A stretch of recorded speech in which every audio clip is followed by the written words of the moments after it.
Hi, Godra Medicine PlayStation and Medic Maniac YouTube. Dead or Alive, because I've been playing it.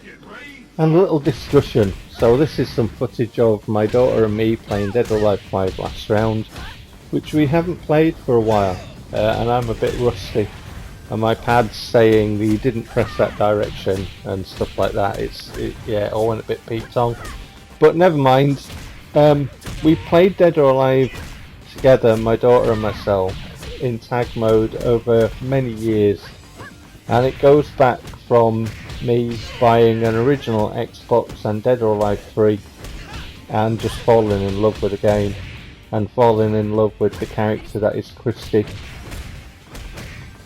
And my daughter gravitated toward Helena. That's footage of her playing Helena now, and she absolutely loves Helena. We share very similar love for the Dead or Alive franchise and very similar love for our respective characters. We both find the game fast, fluid, accessible, a solid fighting game with good characters, with forgiving inputs, and game looks great. The stages are great, it's all exciting, and we just find the whole franchise very fun, and we've been able to have fun in tag together. We played a lot of Dead or Alive 4, and we used to clock the AI, and you know, like we'd just play the AI together because we just loved playing together and in tag, and we'd like rack up. The counter wouldn't go beyond 99, but you get the point. We'd rack up over 100 wins together in tag and stuff. And we've had a lot of fun. On Dead or Alive 5 we played on the 360 in both the iterations of 5 and Ultimate, and played a lot of Last Round as well. So we both love that, and we both have a genuine love and affection for our characters and their animations and how they feel when we play them. We've got great affinity with the actual game mechanics because it's so fluid, and we love the excitement of the stages, and yeah, we absolutely love Dead or Alive. So then Dead or Alive 6 came out, and yeah, not the greatest. My daughter hates this game. She hates it. She won't play it. To her, they ruined Helena, and I can see it and I can understand it. I've listened to her discussion. I get it. For me, they've ruined Christy a bit as well. Although, and this is I had a session of fights with my daughter. My daughter's playing Kokoro, and I'm trying to play Mila and doing very badly at it. Dead or Alive 6 does have the best version of Kokoro, my daughter feels, and I feel that Dead or Alive 6 has the best version of Mila. There are other characters that got fleshed out in Dead or Alive 6, so it's not without good points. However, we both don't like the power bar, how it works, the break blows and the break holds, sorry. My daughter doesn't like the combos leading up to the break blows. The R trigger, R button, isn't it? R button. Yeah, it's more colourful than 5. 5 was a bit washed out, because that's another thing that we both loved about Dead or Alive over the years, is the colour, the vibrancy of it. It just looks great, and 6 is kind of getting back to that, so that's another good point for 6. We don't like the smaller arenas and the lack of tag. So as well as my daughter really falling out with 6 because they broke Helena, they ruined Helena, we can't play it together. So all our years of playing Dead or Alive together and having that fun and sharing that love for the game and our characters has gone. There is no chance of playing this game. The only reason this footage exists where I'm playing my daughter now is because I specifically asked her if she'd care to fight me just so I could get some footage of this video. And be warned, parents, because when you have your child and you introduce them to a game, and over the years they grow up, they will learn that game and they will whoop your candy ass. And I got mine absolutely whooped. She beat me 10-0. Granted, I don't know Mila very much and I don't play against people very often, but my daughter's just a bit good when it comes to my skill level. Legend difficulty for me on this game, no problem. My daughter, yeah, that's a problem. Yeah. Anyway,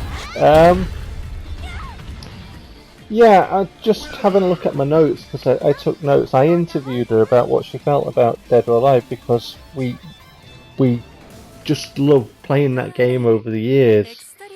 One thing I did notice from the community when I watched videos about discussion on Dead or Alive was a carryover of males talking about the sexualization of women and the sexualization of female characters, and kind of like that the Xtreme games started that and carried it into the game. And like I say, every discourse I heard about that was from males. Well, I love the Xtreme games, and the reason that I love the Xtreme games are obviously because of the sexiness of the characters, but I guess if you had a straight woman, that they might find some of the male characters sexy. If you had a gay woman, they might find some of the female characters sexy. If you had a gay man, they might find some of the male characters sexy.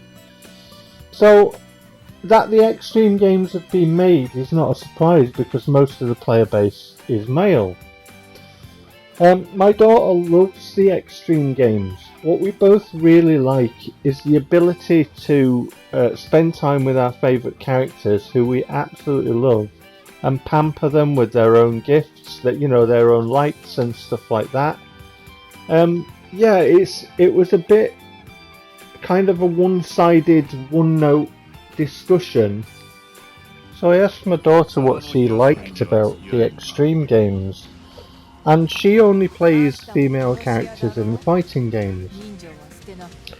So she liked to play the female characters and see them in a different setting, spend time with them and see them in a different environment. That's one of the things that she liked about the Xtreme games.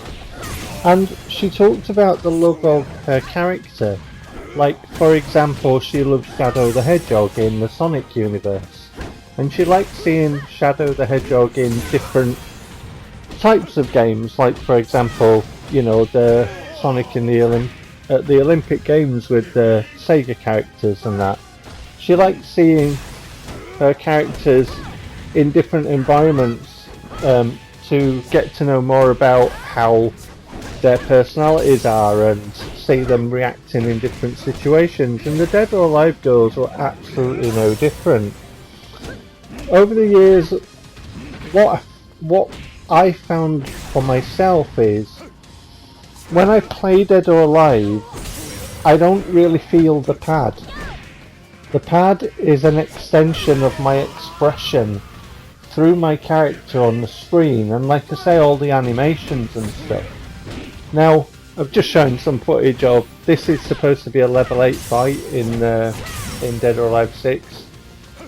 Get caned by my daughter, but level 8 fight, no problem. But it's the animations of Christy, I adore them. There's a connection between what I'm seeing and what my hands are doing with the pad, so I don't really feel the pad.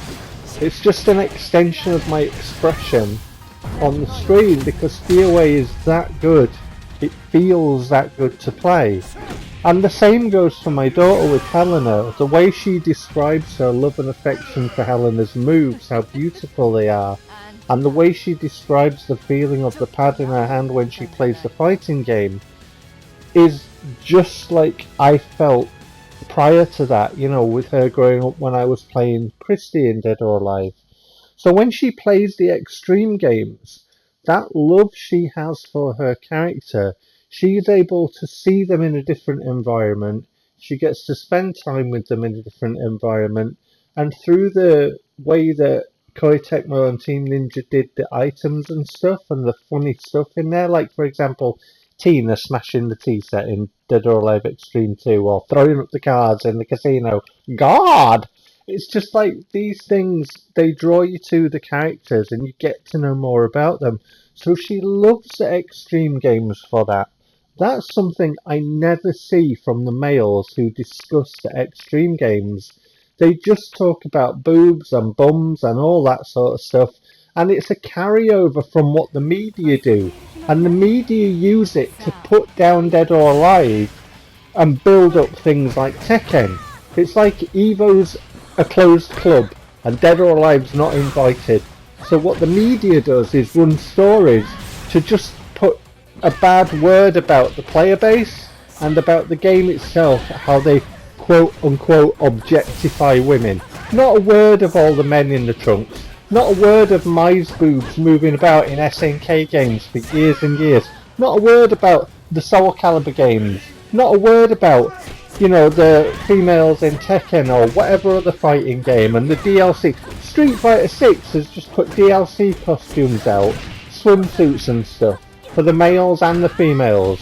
And they don't talk about the sexuality of the males. They never talk about the sexuality of the males and their six-packs and stuff. It's just a one-sided, one-note discussion. So I asked my daughter what she thought about the extreme games, and obviously, you know, I've told you some of the things that she's mentioned. Her favourite Dead or Alive Extreme game is Dead or Alive Extreme 2, and that's my favourite as well, because you get different things in it like the jet skiing and stuff. And all the music that went with it, that's another one. Dead or Alive in itself as a fighting game is quite intense and your attention is there all the time. So the extreme games are a very chill, very relaxing kind of game. And my daughter described it as kind of like a comfort game. So I asked her what she felt about the crossover of swimsuits into the Dead or Alive fighting games, and she literally did not care. She does not care about this. So again, this is something from the male player base that they're picking up and running with and not letting go. And not all the males are like it, obviously, but I just never see a discourse about the love and affection for different characters.